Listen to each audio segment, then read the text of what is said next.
Hello ವೀಕ್ಷಕರೇ, welcome to ವಿದು ರಂಗರುಚಿ creations. ಇವತ್ತು ನಾನು ಒಂದು ಒಳ್ಳೆ ರೆಸಿಪಿ ಜೊತೆ ಬಂದಿದ್ದೀನಿ. ಅದೇನೆಂದರೆ ಮಸಾಲೆ ಪೂರಿ. ನೀವು ರೋಡ್ ಸೈಡಲ್ಲೆಲ್ಲ ತಿಂತಿರ್ತೀರ ಅಲ್ವಾ, ಅದೇ ರೀತಿ ಅದೇ ಟೇಸ್ಟಲ್ಲಿ ಹೇಗೆ ಮಾಡೋದು ಅಂತೇಳಿ ನಾನು ತೋರಿಸ್ಕೊಡ್ತೀನಿ. ಮಸಾಲೆ ಪೂರಿನ ಈಸಿಯಾಗಿ ನೀವು ಮನೆಯಲ್ಲೇ ಮಾಡ್ಕೊಳ್ಬೋದು. ತುಂಬ ಸಿಂಪಲ್ಲಾಗಿ ಈಸಿಯಾಗಿ ಹೇಗೆ ಮಾಡೋದು ಅಂತೇಳಿ ತೋರಿಸ್ಕೊಡ್ತೀನಿ. ನೀವು ಒಮ್ಮೆ ಟ್ರೈ ಮಾಡಿ.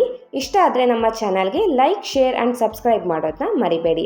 ಹಾಗೆ ಬೆಲ್ ಐಕಾನ್ ಮೇಲೆ ಕ್ಲಿಕ್ ಮಾಡಿ. ಇದರಿಂದ ನಿಮಗೆ ನಾನು ಹೊಸ ವಿಡಿಯೋ ಏನಾದರೂ ಅಪ್ಲೋಡ್ ಮಾಡಿದ್ರೆ ನಿಮಗೆ ಫಸ್ಟ್ ನೋಟಿಫಿಕೇಷನ್ ಬರುತ್ತೆ. ತಡ ಮಾಡೋದು ಯಾಕೆ, ಬನ್ನಿ ಹೇಗೆ ಮಾಡೋದು ಅಂತೇಳಿ ತೋರಿಸ್ಕೊಡ್ತೀನಿ. ಮಸಾಲೆ ಪುರಿ ಮಾಡೋದಕ್ಕೆ ನಾನು ಬಟಾಣಿನ ತೊಗೊಂಡಿದ್ದೀನಿ. ನೋಡಿ, ಇದು ಒಣ ಬಟಾಣಿ ನೋಡ್ತಿರ್ಬೋದು. ಈ ಥರ ಬಟಾಣಿನ ನಾನು ರಾತ್ರಿ ಇಡೀ ಅಂದರೆ 8ರಿಂದ 10 ಅವರ್ ನಾವು ನೆನೆಸ್ಕೊಳ್ಬೇಕಾಗತ್ತೆ. ನೋಡಿ, ನೆನೆಸ್ಕೊಂಡಿದ್ದೀನಿ. ಎಷ್ಟು ದಪ್ಪ ಆಗಿದ್ದಾವೆ ಈಗ ಬಟಾಣಿ ಕಾಳು. ನಾನಿಲ್ಲಿ ಒಂದು 200 ಗ್ರಾಮ್ ಅಷ್ಟು ಬಟಾಣಿ ಕಾಳನ್ನ ನೆನೆಸ್ಕೊಂಡಿದ್ದೀನಿ ಓವರ್ನೈಟ್. ಸೊ ಬನ್ನಿ ಈಗ ಹೇಗೆ ಮಾಡೋದು ಅಂತ ನೋಡೋಣ. ನಾನೀಗ ಒಂದು ಕುಕ್ಕರ್ಗೆ ಬಟಾಣಿ ಕಾಳನ್ನ ಹಾಕ್ಕೊಳ್ತಾ ಇದ್ದೀನಿ. ಇದನ್ನು ನಾವು ಬೇಯಿಸ್ಕೊಳ್ಬೇಕಾಗತ್ತೆ. ಈಗ ಇದಕ್ಕೆ ನಾನು 1-2 ಚಿಕ್ಕ ಆಲೂಗಡ್ಡೆನ ಸಿಪ್ಪೆ ತೆಗೆದು ಕಟ್ ಮಾಡಿ ಹಾಕ್ಕೊಂಡಿದ್ದೀನಿ. ಇದಕ್ಕೆ ಬಟಾಣಿ ಕಾಳಿಗೆ ಬೇಯೋದಕ್ಕೆ ಎಷ್ಟು ರುಚಿಗೆ ತಕ್ಕಷ್ಟು ಉಪ್ಪನ್ನು ಹಾಕ್ಕೊಂಡು ನೋಡಿ ನೀರು ಹಾಕ್ಕೊಳ್ತಾ ಇದ್ದೀನಿ ನಾನು. ನೀರು ಬಟಾಣಿ ಕಾಳು ಮೇಲೆ ಒಂದು ಅರ್ಧ ಇಂಚು ಜಾಸ್ತಿ ಇರಲಿ ಅಷ್ಟು ನೀರು ಹಾಕ್ಕೊಂಡು ಇದನ್ನು ನಾನು ಒಂದು 4ರಿಂದ 5 ಕೂಗಿಸ್ಕೊಳ್ತೀನಿ. ಮಿನಿಮಮ್ ಒಂದು 5 ಕೂಗಿಸ್ಕೊಳ್ಬೇಕಾಗತ್ತೆ ಬಟಾಣಿ ಕಾಳು ಚೆನ್ನಾಗಿ ಬೇಯೋದಕ್ಕೆ. ನೋಡಿ, ನಾನು ಗ್ಯಾಸ್ ಅಂಟಿಸ್ಕೊಂಡು ಕುಕ್ಕರ್ ಇಟ್ಕೊಂಡು ಒಂದು 5 ವಿಸಲ್ ಕೂಗಿಸ್ಕೊಳ್ತೀನಿ. ಅದು ಕೂಗೋ ಅಷ್ಟರಲ್ಲಿ ನಾವು ಮಸಾಲೆನ ರೆಡಿ ಮಾಡ್ಕೊಳ್ಳೋಣ. ಮಸಾಲ ರೆಡಿ ಮಾಡ್ಕೊಳ್ಳೋದಕ್ಕೆ ನಾನು ಗ್ಯಾಸ್ ಅಂಟಿಸ್ಕೊಂಡು ಒಂದು ಬಾಣಲಿ ಇಟ್ಕೊಂಡು ಎಣ್ಣೆ ಹಾಕ್ಕೊಂಡಿದ್ದೀನಿ. ಎಣ್ಣೆ ಕಾದ ನಂತರ ಇದಕ್ಕೆ ಒಂದು ಮೀಡಿಯಮ್ ಸೈಜ್ ಈರುಳ್ಳಿನ ಕಟ್ ಮಾಡ್ಕೊಂಡು ಹಾಕ್ಕೊಂಡಿದ್ದೀನಿ. ಈ ಈರುಳ್ಳಿನ ನಾವು ಚೆನ್ನಾಗಿ ಫ್ರೈ ಮಾಡ್ಕೊಳ್ಬೇಕಾಗತ್ತೆ. ಸ್ವಲ್ಪ ಫ್ರೈ ಮಾಡ್ಕೊಳ್ಳೋಣ ಈರುಳ್ಳಿ ಎಲ್ಲ. ಇದು ನಾವು ರುಬ್ಕೊಳ್ಳೋದಕ್ಕೆ ಮಾಡ್ಕೊತಿರುವ ಮಸಾಲೆ. ಈ ಮಸಾಲೆ ಪುರಿ ತುಂಬ ಚೆನ್ನಾಗಿರುತ್ತೆ, ಟೇಸ್ಟಿಯಾಗಿರುತ್ತೆ, ತಿನ್ನೋದಕ್ಕೆ ಎಲ್ಲರಿಗೂ ಇಷ್ಟ ಆಗುತ್ತೆ. ನೋಡಿ, ಇದಕ್ಕೆ ನಾನು ಒಂದು ಮೀಡಿಯಮ್ ಸೈಜ್ ಟೊಮೊಟೊನ ಕಟ್ ಮಾಡ್ಕೊಂಡು ಹಾಕ್ಕೊಂಡಿದ್ದೀನಿ. ಈಗ ಇದನ್ನು ನಾನು ಸ್ವಲ್ಪ ಫ್ರೈ ಮಾಡ್ಕೊಳ್ತಾ ಇದ್ದೀನಿ. ಹಾಗೆ ಇದಕ್ಕೆ ನಾನು ಒಂದು 5ರಿಂದ 6 ಹಸಿಮೆಣ್ಸಿನ್ಕಾಯಿನ ಮುರ್ಕೊಂಡು ಹಾಕ್ಕೊಳ್ತಾ ಇದ್ದೀನಿ. ನೀವು ಹಾಗೆ ಹಾಕ್ಕೊಬೇಡಿ, ಯಾಕೆಂದರೆ ಸಿಡ್ದುಬಿಡತ್ತೆ. ಸ್ವಲ್ಪ ಮುರ್ಕೊಂಡು ಹಾಕ್ಕೊಳ್ಳಿ. ಇಲ್ಲಿ ನಾನು ಖಾರಕ್ಕೆ ತಕ್ಕಷ್ಟು ಹಾಕ್ಕೊಳ್ತಾ ಇದ್ದೀನಿ. ಸ್ವಲ್ಪ ಖಾರದ ಪುಡಿ ಕೂಡ ಹಾಕ್ಕೊಳ್ತೀವಿ, ಆಮೇಲೆ ನೋಡಿಕೊಂಡು ಹಾಕ್ಕೊಳ್ಳಿ ಮೆಣಸಿನ್ಕಾಯಿನ. ನೋಡಿ, ಮೆಣಸಿನ್ಕಾಯಿ ಹಾಕ್ಕೊಂಡು ಇನ್ನು ಸ್ವಲ್ಪ ಇದನ್ನೆಲ್ಲ ನಾನು ಫ್ರೈ ಮಾಡ್ಕೊಳ್ತೀನಿ. ಈಗ ಇದಕ್ಕೆ ನಾನು ಚಿಕ್ಕ ಚಿಕ್ಕದಾಗಿ ಕಟ್ ಮಾಡಿಕೊಂಡು ಶುಂಠಿನ ಹಾಕ್ಕೊಂಡಿದ್ದೀನಿ. ಅಂದರೆ 1 ಇಂಚಷ್ಟು ಶುಂಠಿ, ಹಾಗೆ ಒಂದು ಅರ್ಧ ಬೆಳ್ಳುಳ್ಳಿ ಗಡ್ಡೆನ ಸಿಪ್ಪೆ ಎಲ್ಲ ತೆಗೆದು ಹಾಕ್ಕೊಂಡಿದ್ದೀನಿ.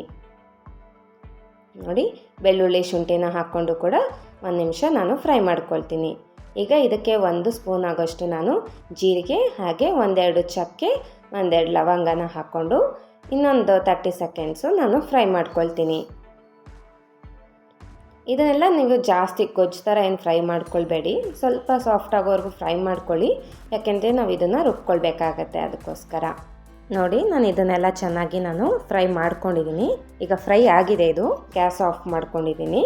ಇದನ್ನು ನಾವು ಸ್ವಲ್ಪ ತಣ್ಣಗಾದ್ಮೇಲೆ ರುಬ್ಕೊಳ್ಳೋಣ. ನೋಡಿ, ಈಗ ನಾನು ಕುಕ್ಕರ್ ಕೂಗಿತ್ತು, ಓಪನ್ ಮಾಡ್ಕೊಂಡಿದ್ದೀನಿ. ನೋಡಿ, ಗಾಳಿ ಎಲ್ಲ ಹೋಗಿದೆ. ಎಷ್ಟು ಚೆನ್ನಾಗಿ ಬಟಾಣಿ ಎಲ್ಲ ಬೆಂದಿದೆ ಅಂತ ಹೇಳಿ. ನೋಡಿ, ಇದನ್ನು ನಾನು ಸ್ವಲ್ಪ ಮಸ್ಕೊಳ್ತೀನಿ. ಅಂದರೆ ತುಂಬ ಪೇಸ್ಟ್ ಥರ ಮಾಡ್ಕೊಳ್ಬೇಡಿ, ಬಟಾಣಿ ಸಿಗಬೇಕು. ಸ್ವಲ್ಪ ಮಸ್ಕೊಳ್ಳೋಣ. ಅಂದರೆ ನೀವು ಇಲ್ಲ ಸ್ವಲ್ಪ ನೀವು ತರಿಯಾಗಿ ಒಂದು ಸ್ವಲ್ಪ ಮಿಕ್ಸಿಗೂ ಕೂಡ ಹಾಕ್ಕೊಳ್ಬೋದು.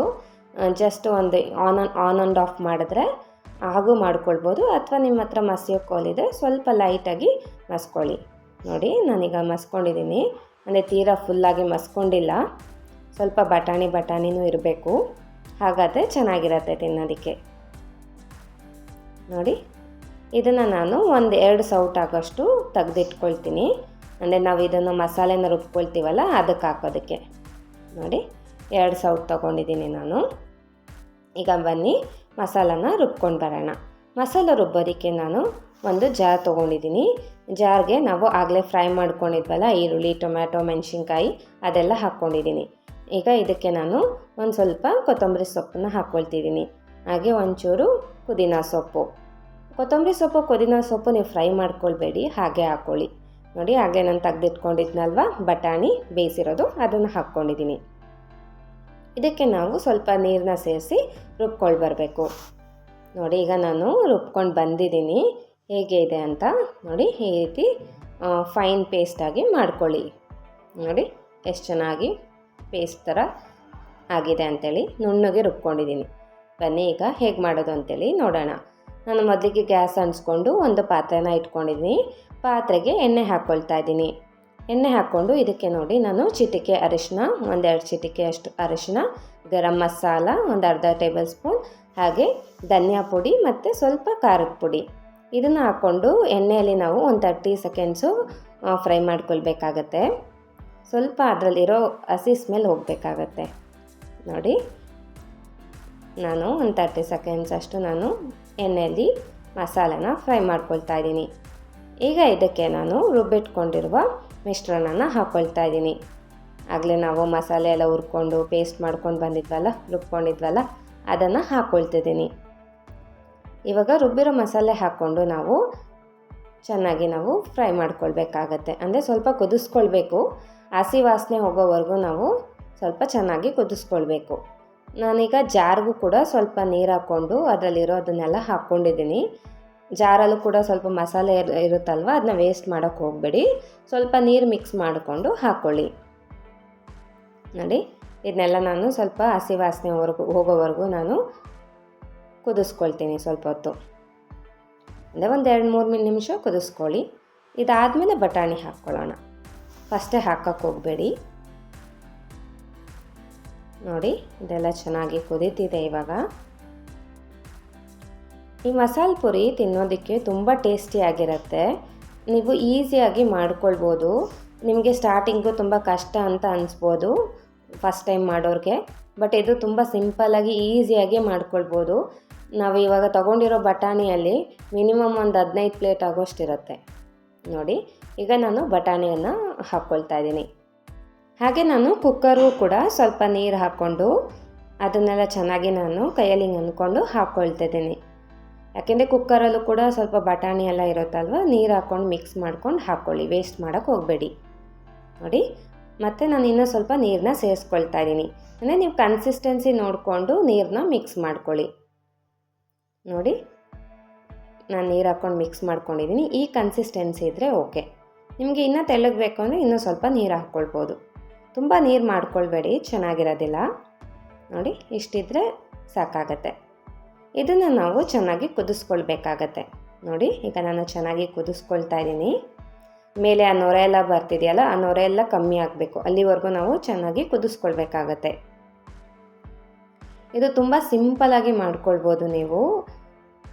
ನಿಮಗೆ ಸೇಮ್ ರೋಡ್ ಸೈಡಲ್ಲಿ ತಿಂತಿರ್ತೀರಲ್ವ, ಅದೇ ಟೇಸ್ಟ್ ಬರುತ್ತೆ, ಅದೇ ರುಚಿಯಾಗಿರುತ್ತೆ, ತುಂಬ ಟೇಸ್ಟಿಯಾಗಿರುತ್ತೆ. ನೀವು ಮನೇಲಿ ಮಾಡ್ಕೊಂಡು ತಿಂದರೆ ಹೆಲ್ತಿ ಕೂಡ ಆಗಿರುತ್ತೆ. ಇವಾಗ ನಾನು ಇದಕ್ಕೆ ಉಪ್ಪನ್ನು ಮಿಕ್ಸ್ ಮಾಡ್ಕೊಳ್ತಾ ಇದ್ದೀನಿ. ರುಚಿಗೆ ತಕ್ಕಷ್ಟು ಉಪ್ಪು ಹಾಕ್ಕೊಂಡು ಇನ್ನೂ ಸ್ವಲ್ಪ ಕುದಿಸ್ಕೊಳ್ಳಿ. ಫಸ್ಟೇ ಉಪ್ಪು ಹಾಕೋಕ್ಕೆ ಹೋಗಬೇಡಿ, ಸ್ವಲ್ಪ ಚೆನ್ನಾಗಿ ಕುದ್ಮೇಲೆ ಉಪ್ಪು ಹಾಕ್ಕೊಳ್ಳಿ, ಚೆನ್ನಾಗಿರತ್ತೆ. ಇದಕ್ಕೆ ಬೇಕಾದರೆ ನೀವು ಚಾಟ್ ಮಸಾಲ ಕೂಡ ಹಾಕ್ಕೊಳ್ಬೋದು. ನಾನಿಲ್ಲಿ ಚಾಟ್ ಮಸಾಲ ಹಾಕ್ಕೊಂಡಿಲ್ಲ, ನಿಮಗೆ ಬೇಕಂದರೆ ಹಾಕ್ಕೊಳ್ಬೋದು. ಅದು ಹಾಕೋದು ಕೂಡ ಟೇಸ್ಟಿಯಾಗೇ ಇರುತ್ತೆ. ನೋಡ್ತಿದ್ದೀರಲ್ವಾ, ಮಸಾಲೆ ಪುರಿಗೆ ಬೇಕಾದ ಮಸಾಲ ರೆಡಿ ಆಗ್ತಿದೆ ಅಂತಲೇ ಹೇಳ್ಬೋದು. ಇದು ತುಂಬ ಈಸಿಯಾಗಿ ಸಿಂಪಲ್ಲಾಗಿ ಆಗಿದೆ. ಈಗ ನೋಡಿ ಇವಾಗ ಚೆನ್ನಾಗಿ ಕುದೀತಿದೆ. ಇದು ಈಗ ರೆಡಿಯಾಗಿದೆ ಮಸಾಲ. ನಾನೀಗ ಗ್ಯಾಸ್ ಸ್ಟವ್ನ ಆಫ್ ಮಾಡ್ಕೊಳ್ತಾ ಇದ್ದೀನಿ. ಬನ್ನಿ ಈಗ ಸರ್ವ್ ಮಾಡೋದಕ್ಕೆ ಅಂತೇಳಿ ತೋರಿಸ್ಕೊಡ್ತೀನಿ. ನೋಡಿ ಇಲ್ಲಿ ನಾನು ಒಂದು 8 ಪೂರಿಗಳನ್ನ ತಗೊಂಡಿದ್ದೀನಿ. ಈ ಪೂರಿಗಳನ್ನ ನಾವು ಕ್ರಷ್ ಮಾಡ್ಕೊಳ್ತಾ ಇದ್ದೀನಿ. ಈ ಪೂರಿಗಳನ್ನೆಲ್ಲ ಒಡ್ಕೊಂಡು ಇದಕ್ಕೆ ನಾವು ಮಸಾಲೆನ ಹಾಕ್ಕೊಳ್ತಿದ್ದೀನಿ. ನೋಡಿ ಮಸಾಲೆನ ಮಿಕ್ಸ್ ಮಾಡ್ಕೊಳ್ಳೋಣ. ನಿಮಗೆ ರೆಡಿಮೇಡ್ ಪೂರಿ ಬರುತ್ತೆ, ಅದು ಬೇಕಾದರೂ ತಗೊಳ್ಬೋದು. ನೀವು ಪೂರಿಗಳನ್ನ ಮನೇಲೂ ಕೂಡ ಮಾಡ್ಕೊಳ್ಬೋದು. ಇಲ್ಲಾಂದರೆ ರೆಡಿಮೇಡ್ ಪೂರಿ ಬರುತ್ತೆ, ಅಂದರೆ ಪಾಪಡ್ ಥರ, ಅದನ್ನು ಮನೆಯಲ್ಲಿ ಕರ್ಕೊಂಡು ಕೂಡ ಮಾಡ್ಕೊಳ್ಬೋದು. ನೋಡಿ ಈಗ ನಾನು ಈರುಳ್ಳಿನ ಹಾಕ್ಕೊಳ್ತಾ ಇದ್ದೀನಿ, ಚಿಕ್ಕ ಚಿಕ್ಕದಾಗಿ ಕಟ್ ಮಾಡಿಕೊಂಡು. ಹಾಗೆ ಟೊಮೆಟೊನೂ ಕೂಡ ಮಿಕ್ಸ್ ಮಾಡ್ಕೊಳ್ತಾ ಇದ್ದೀನಿ. ಹಾಗೆ ಸ್ವಲ್ಪ ಕ್ಯಾರೆಟು. ನೋಡಿ ಕ್ಯಾರೆಟು ಸ್ವಲ್ಪ ಕಮ್ಮಿನೇ ಹಾಕ್ಕೊಳ್ಳಿ, ಯಾಕೆಂದರೆ ಸಿಹಿ ಬಂದುಬಿಡುತ್ತೆ. ಹಾಗೆ ಸ್ವಲ್ಪ ಕೊತ್ತಂಬರಿ ಸೊಪ್ಪನ್ನ ಉದುರಿಸ್ಕೊಂಡಿದ್ದೀನಿ. ಈಗ ಇದಕ್ಕೆ ನಾನು ಸೇವನ್ನ ಹಾಕ್ಕೊಳ್ತಾ ಇದ್ದೀನಿ. ಸೇವ್ ಹಾಕೋದ್ರಿಂದ ತುಂಬ ಚೆನ್ನಾಗಿರುತ್ತೆ. ನೋಡಿ ಈಗ ಸೇವ್ ಹಾಕ್ಕೊಂಡಿದ್ದೀನಿ. ನೋಡ್ತಿರ್ಬೋದು ಮಸಾಲೆ ಪೂರಿ ರೆಡಿಯಾಗಿದೆ.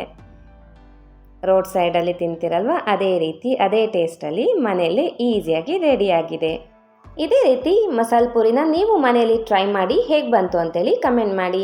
ಈ ವಿಡಿಯೋ ಮೂಲಕ ಮಾಡಿ ತೋರಿಸಿರುವ ಮಸಾಲೆ ಪೂರಿ ನಿಮ್ಮೆಲ್ರಿಗೂ ಇಷ್ಟ ಆಗಿದೆ ಅಂತ ಅಂದ್ಕೊಂಡಿದ್ದೀನಿ.